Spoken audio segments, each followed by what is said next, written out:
So I'm holding the camera here so I could show this. So I'm going to show another problem with what I think causes pushrod tubes to leak is if they go in too far. It doesn't really show, it's hard to show right here, but if you look underneath, that's why I got the engine tilted like this, at the light underneath, which too much stuff in the way. The edge, I'm trying to hold the camera at the same time while talking, the edge is too close. Oops, I do it right there. So these are coming too close to the edge, and when the engine expands, I think that can cause it to leak. And you can see that edge right there starting to come out. And I think that's part of my problem I was having on this engine before, is that with these heads, for some reason it's doing that. So I think I need to make them a little taller, a little longer, not much. And then you have that spring that holds these into the engine so they can't come out while it's running. So what I'm going to show is how I tweak these to get them just a little bit longer. So this is what I've come up with. So if I take this, it's a flat surface, fairly flat, and you can see the stock length is very equal. I put something across it. Okay, so they're, even though these are slightly different brand manufacturer, they're still the same design. So what I do on two sides, you want to take and tweak a little lip up like that. And that gives you a little bit of makes it a little bit longer. And you want to do it on two sides, so if you get rotated, so now when you measure that, which probably doesn't show too much, well, let me see.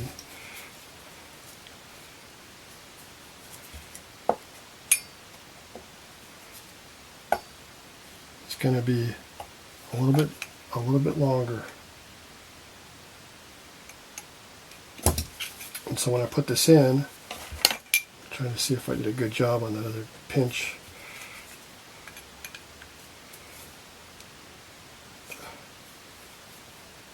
So I put that in. That's going to do pretty good there. That's making it about, I don't know, 50 thousandths, a good 50 thousandths longer.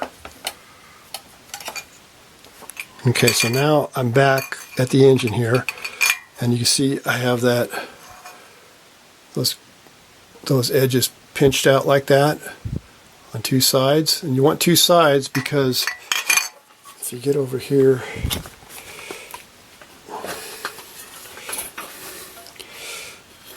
one side, there we go. One side's going to have it more of an edge, and the inside, the bottom edge of the engine isn't going to have an edge at all. So if you do two sides, then it's going to definitely catch. And there's a thought that, you know, maybe that caused it to leak. I don't think so, because that's not where the O-ring is. That's just. And so now, if I get my camera in there, I drop it down. The edge isn't coming down as far. You can see it's up inside the engine now.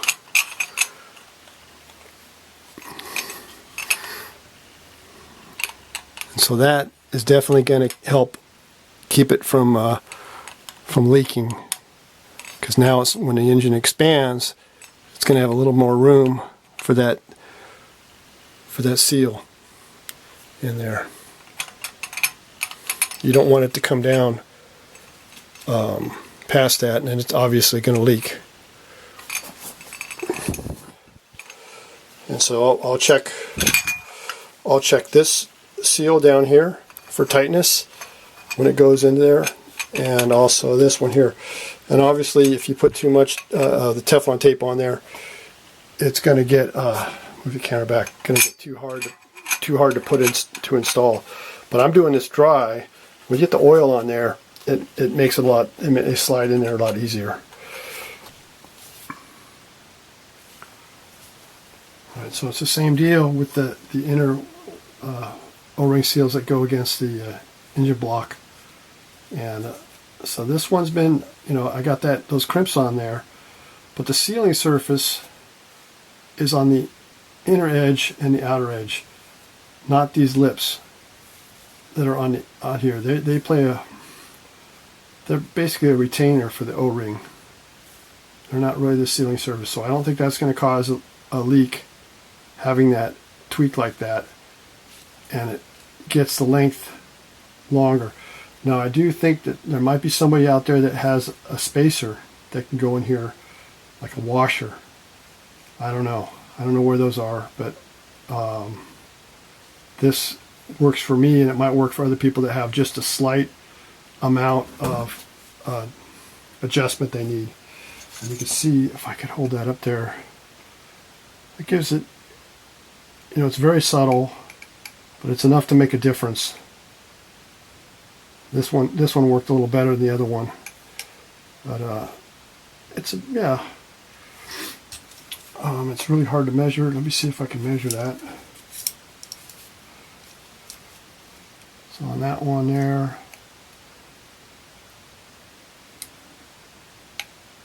yeah, I got a measurement there. So yeah, I got about, okay, well I got about maybe 45 thousandths. I think ideally I want to get 50 thousandths at least on each one of these. So I might try to tweak that a little more.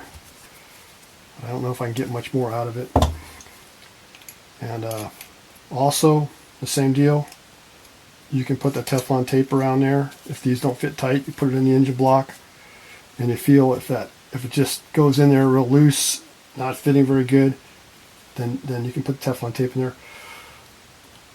There's the thought that the Teflon tape could come out. I don't think it will. And this is the first time I'm trying it with this Teflon tape, and I know it's working. And when it's laying in there flat behind that, it just sits there in the engine. It sits there. It's not going anywhere. The one that's in here, it just sits. It doesn't move. So I don't think that would come out. But I could be wrong. I don't think it will.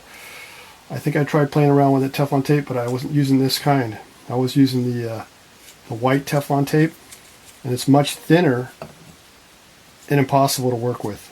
This stuff is much better for doing this. So I hope it works.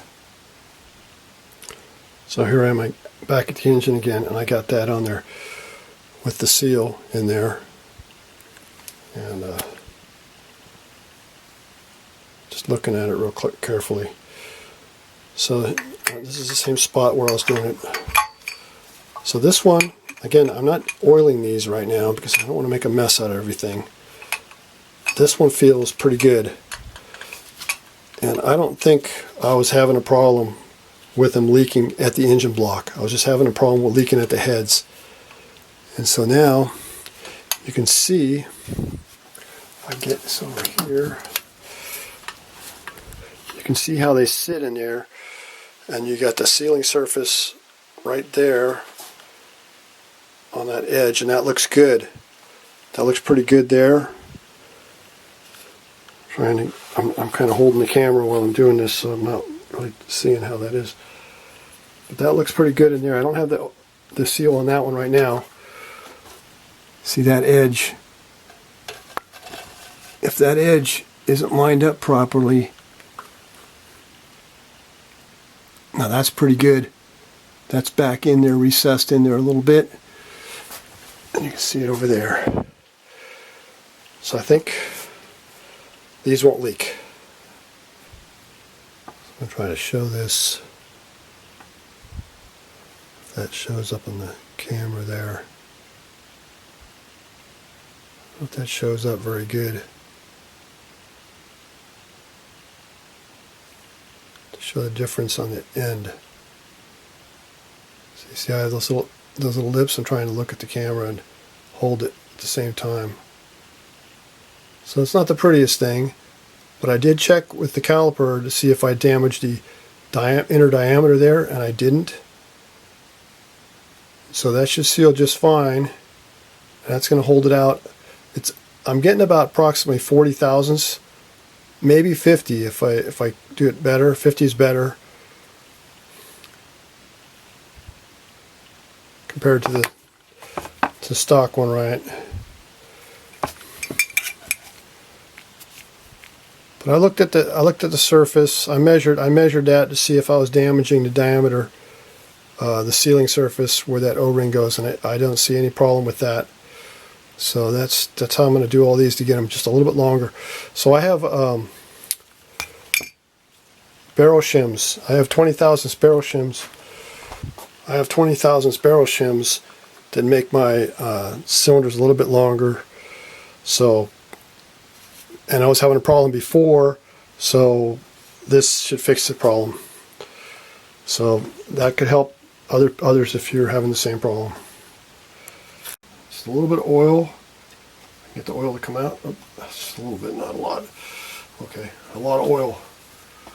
Okay, pushrod tube, and you see I got that one done like that, so it doesn't go in too far.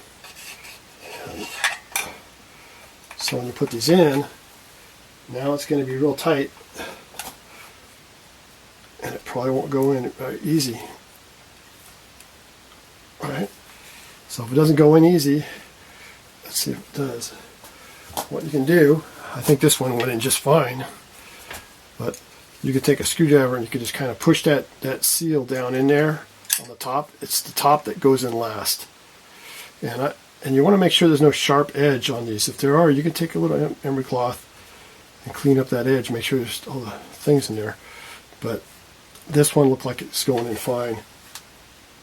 And you can take a socket or a tool, of course, and push it in there. Oh, of course, it's nice and tight now. I think I see a little bit of that in there. Coming up like that. But I don't have that good eyesight. I can't see that. Just push it in there. There we go. That's in there nice like that. This worked pretty. It has a nice soft edge. That's in there. And that is snug. You can't. That is tight. That ain't gonna leak. I sure hope it don't leak. And then if I look underneath, rotate the engine a little bit here.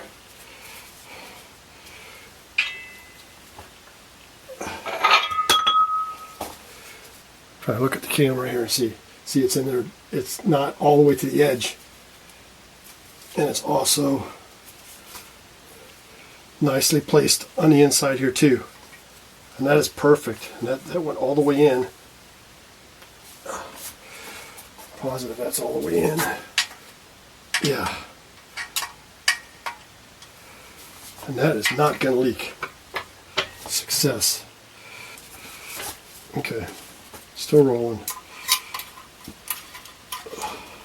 So when you're working on the engine, you want to get this out. Hopefully that's still in the frame. You can see this. You can take a piece of baling wire, twist it, tie wire, twist it around the tube real good, like that.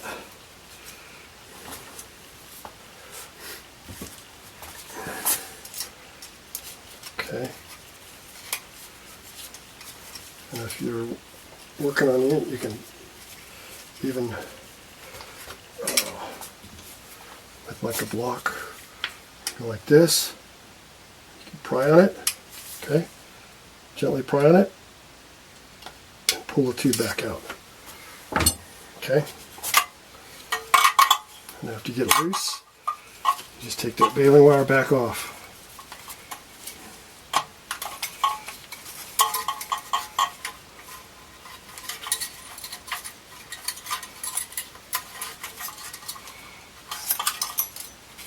Tie wire back off, and there you go. Not damaged at all. Maybe a little scuff, no? It's good. Okay, so that's how you get them out without breaking them. Because this is in so snug, if I didn't use that baling wire, I would have to put pliers on it probably to get it out. It really is in there tight. Thanks for watching.